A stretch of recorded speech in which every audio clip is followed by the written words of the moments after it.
So as we saw, the analysis of algorithms typically involves computing the time complexity T of n as a function of n, which is the input.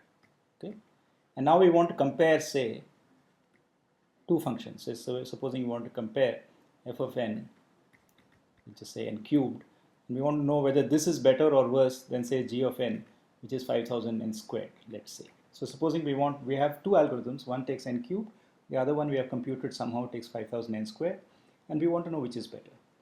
So one way is to kind of extrapolate the values to all numbers in between. So we know that n equal to 1.5 doesn't make any sense, but we can just treat these as functions over the reals, and then we can draw graphs. So maybe we have the following graph, okay, for n squared. And then we observe that initially, so let's start it here. So the initial value of the n cube graph is below the n squared graph. So it looks like f of n, because it doesn't have this big constant, is actually better. But as n grows, sooner or later, it's going to happen that f of n actually crosses g of n. And in fact, in this case, it's easy to see where this happens. So this will happen when n cubed is equal to 5000 n squared, which is precisely at the point 5000. Right? So when n crosses 5000, before that, f of n is the winner in the sense that it's smaller. And beyond that, it's going to be bigger. And not only that, this gap is going to grow. Right? So as we go bigger and bigger values of n, the gap between f of n and g of n will grow. So although g of n initially had a disadvantage because of this constant, f of n actually is much worse. Right? So what we're really saying is that we're really interested in some notion of orders of magnitude. Right? So we're saying n cubed, n squared, these are what we're really worried about, not the 5000 or the 6 or whatever the coefficients are. Right? So we're going to ignore coefficients. So sometimes this is called ignoring constants, ignore constant factors. Okay? So we're going to say that, okay, 5n squared and 3n squared are pretty much the same, but 5n squared is much better than 2n cubed. Okay? So overall, this has a name, and this is called asymptotic complexity.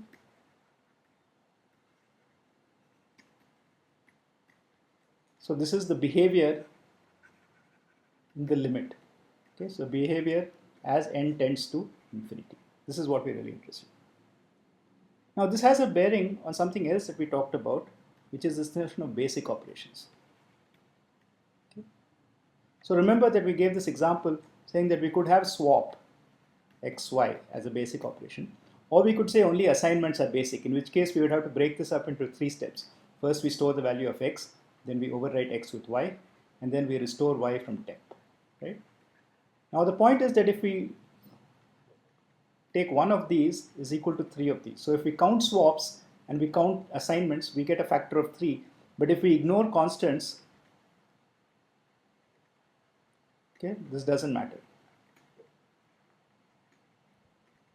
Right? So the notion that we are tying ourselves to a notion of asymptotic complexity, where we look at orders of magnitude, where we don't worry about constants, is intimately related to the fact that we can be flexible about our choice of basic operations, so long as we assume something reasonable about them. So we will group together functions of a similar type. So we'll have typical functions. Okay, so we might be interested in looking at problems where t of n is something like log of n. Okay, so it might be 5 log of n, it may be 1000 log of n, but so long as it's a constant, doesn't matter as long as the operative part is log of n. Or we might be looking at t of n is n. So this is something which is linear in the input. Or we might be looking, as we saw last time, at things which are n squared, or something in between, like n log n, and so on. Okay, so we will look at all of these and see how it matters in terms of the efficiency. Now remember that we said last time that we can do approximately 10 to the 10 operations per second. Okay, so this is our running assumption about typical CPU speeds. Okay. So now one can draw a chart. Okay, so one can take all these functions. So for example, we can take functions like log n, say n log n, n squared, n cubed, 2 to the n, and even n factorial, right? And now we can say what happens when, say, n is 10. Okay, so when n is 10, log n is about 3. n of course is about 10, n log n is n times log n, which is 30, n squared is of course 100, n cubed is 1000, 2 to the n is already also 1000, and n factorial is something like 10 to the power 6. So now if you go to 100, then this 3 becomes something like 7.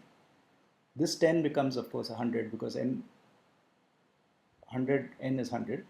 Now 100 times log n is about 700, so let's keep it as 700. Okay, n squared is going to be now 10 to the power 4, n cubed is going to be 10 to the power 6. Now 2 to the n is already going to be something astronomical, 10 to the power 30. And n factorial in fact turns out to be something so humongous, it's at 10 to the power 157. Right? So now if you see this as our 10 to the power 10 as our boundary, you can see that already in going from 10 to 100 here, we have crossed the boundary of feasibility. Right? There is no way we are going to be able to solve any problem of size 100 if the algorithm is exponential or factorial, because it's just going to take way too long to do any computation. Right?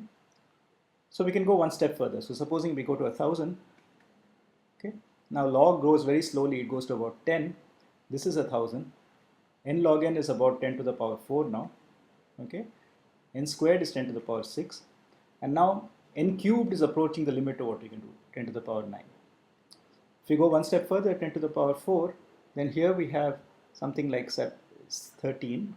Here we have of course 10 to the power 4. Now n log n is going to be about 10 to the power 5, but n squared is now approaching the limit and n cubed has gone over. So now n cubed has now crossed the limit of what we can do. Okay. So in other words, if you have a cubic algorithm, we can do some inputs with our assumption about 10 to the 10. We can do assumptions, inputs where the sizes are a few thousands but not 10,000. Right? So we continue in this vein. So if you go to 10 to the power 10 to the power 6, for example, okay, then here I will have 10 to the power 12, and so I cannot go to 10 to the power 6 with an n squared algorithm. Right? But now it will take me all the way down to 10 to the power 10 before I reach 10 to the power 11 over here. Right? So this way we can see that depending on the efficiency as far, even in terms of orders of magnitude, we can see how drastically what we can solve reduces as our efficiency goes down. Right? So notice that if I have 10 to the power 10 over here, okay, at this point, okay, then log of n is actually still something like 33. Okay, so that's really incredible that if we have something input of the size 10 to the 10, an log n algorithm will take only 33 steps. Okay, and already with the input of size 10 to the power 6, an n squared algorithm is taking 10 to the 12 steps. So this chart sort of tells us dramatically why it is important to separate orders of magnitude when one compares functions. Another point to note is that exponential functions essentially are useless. Unless you have inputs which are really small, like 10, 20 or something like that, there's no hope that an exponential algorithm will end in any time which is reasonable.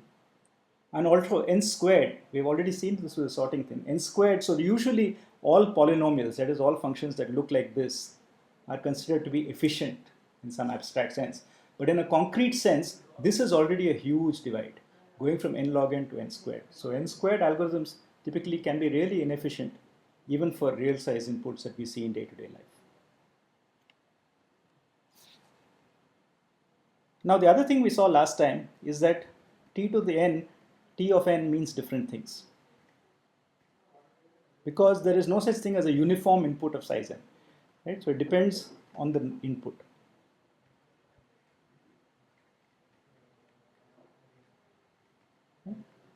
So to illustrate this, let's look at a simple algorithm, one which asks us how we can search for an element in an array. So we want to search for k in an array A. Okay, so this is the problem that we want to do. So here is an algorithm. We start with the index 0. Okay, so we have n elements. So we start at the index 0, and so long as we are within the array and we have not found k, we increment the index. So what this says is this while loop will exit as soon as we find, so this exits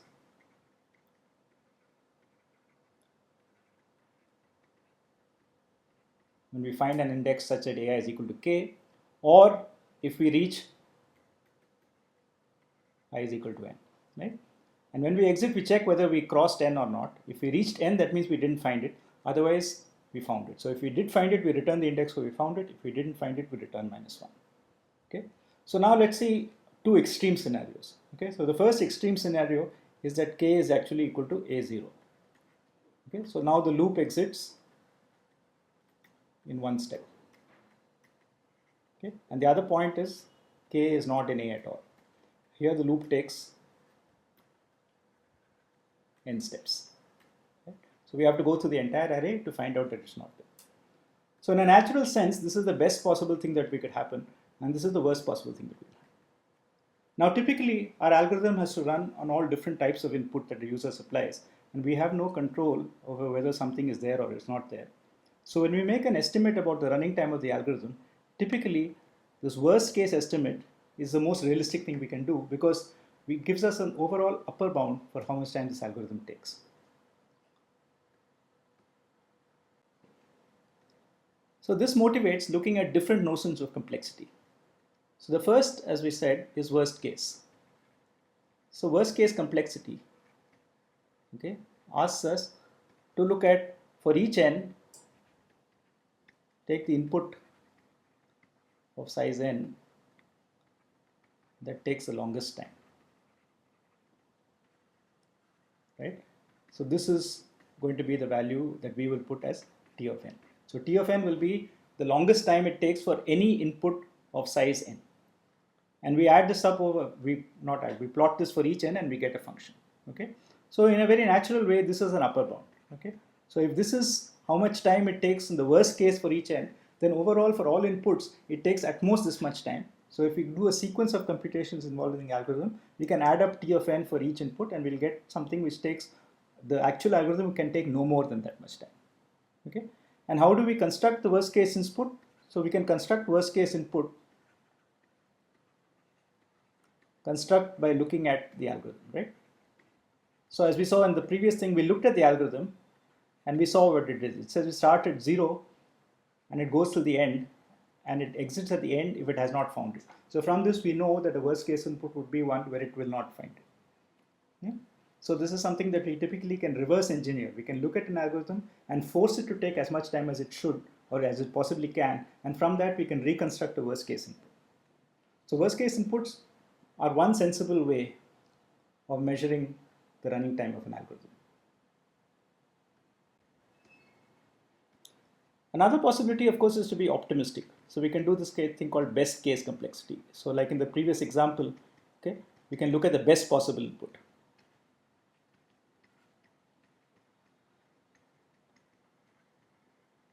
But of course, this is in some sense not at all sensible. For instance, we could just fix this by having a lookup table, right? So supposing we have an algorithm for square root, okay? So the algorithm is the square root of n. We can have a function which says something like, if n is equal to say a large number, okay, return 10 cubed, else compute. Now, this would suggest that for this algorithm, 10 to the power 6 is the best case input. But of course, it makes no sense because the algorithm is really tuned to doing 10 to the power 6, right? So a best case input in practice is rarely used because it's not really a meaningful estimate of any kind. A more relevant thing would be to say what happens on the average. Okay? Now it could be that worst case is too pessimistic. Okay? So worst case is rare. So if the worst case is rare, then the worst case complexity is very pessimistic. We are making provision for a complexity or a time that never really takes. So there are some examples of this. For instance, there is a well-known algorithm called quicksort. Okay? And if you do a worst case analysis of this, you get something which takes time proportional to n squared, but in the average case, okay, it takes n log n, which is significantly better, as we saw in the table a few slides back. N log n works much better than n squared. We also saw this in some informal examples in the previous lecture. Okay? Now, how do you do this? Well, you actually have to, in some sense, enumerate all inputs. I mean, not physically, but you have to account for all inputs of size n and compute the average time. Okay, so this sounds easy, but it's actually quite hard. And the reason that is quite hard, there are two reasons. Okay, the first reason is, what are all the inputs?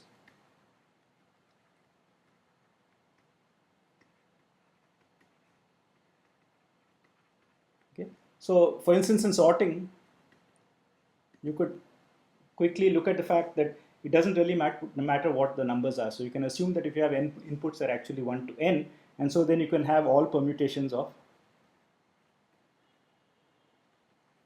1 to n, right? So we could say that all inputs of size n consist of all different permutations of size 1 to n, of the numbers 1 to n, and you can explicitly compute for each of these how much time, say, quicksort does, divide by the total number of such permutations with n factorial, and get an estimate. But in general, this is hard to do.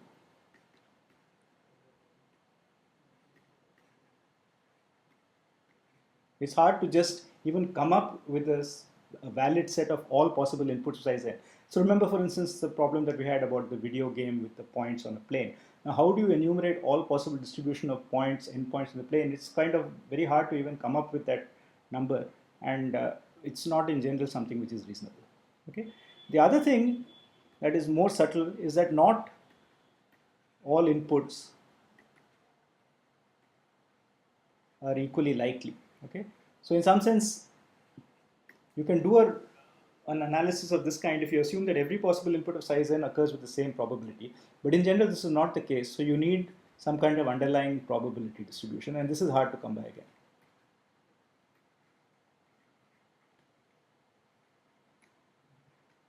Right? So for these reasons, average case analysis is very rare, and sorting is probably one of the few examples where a reasonable average case analysis has been performed for any reason, for any complex algorithm.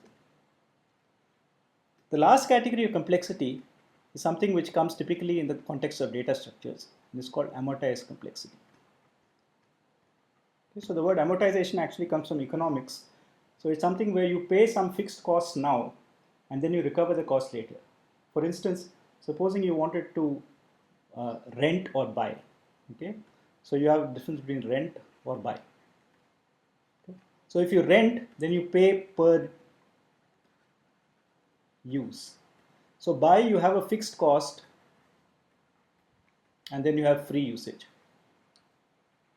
So imagine it's DVDs. Okay, so supposing it is, say, 100 rupees per DVD rental. Okay, and then the cost of the DVD is some 500. Then if you're going to watch the DVD 5 times, at least it makes sense to buy it. But if you're only going to watch it once or twice, you might as well rent it. Okay, so this is a notion of amortization from economics. And now in our context, it arises typically in data structures. Okay, data structures are objects in which you store data with some properties. For example, you might want to maintain a sorted array of numbers. Right?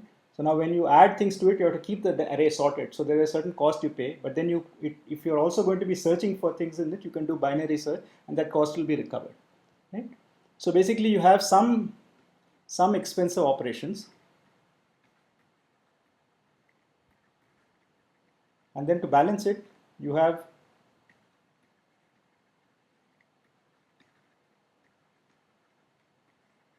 some cheap ones.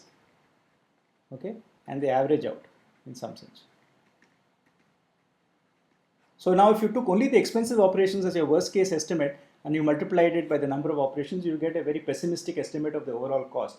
Whereas if you do this carefully, it will work. Okay? So we will see an example later on where we have to maintain a disjoint union of sets. Okay, so there is a very well-known algorithm which uses a data structure to keep track of a disjoint union of sets. And this algorithm, the data structure that we use for the disjoint union of sets, it will turn out that it has low amortized complexity, although the individual operations can be quite expensive. Okay. So to summarize, what we have seen is that we are typically interested in asymptotic complexity, that is orders of magnitude.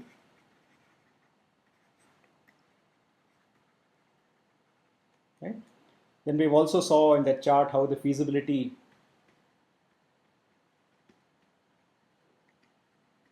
boundary drops drastically as the order of magnitude of the function increases.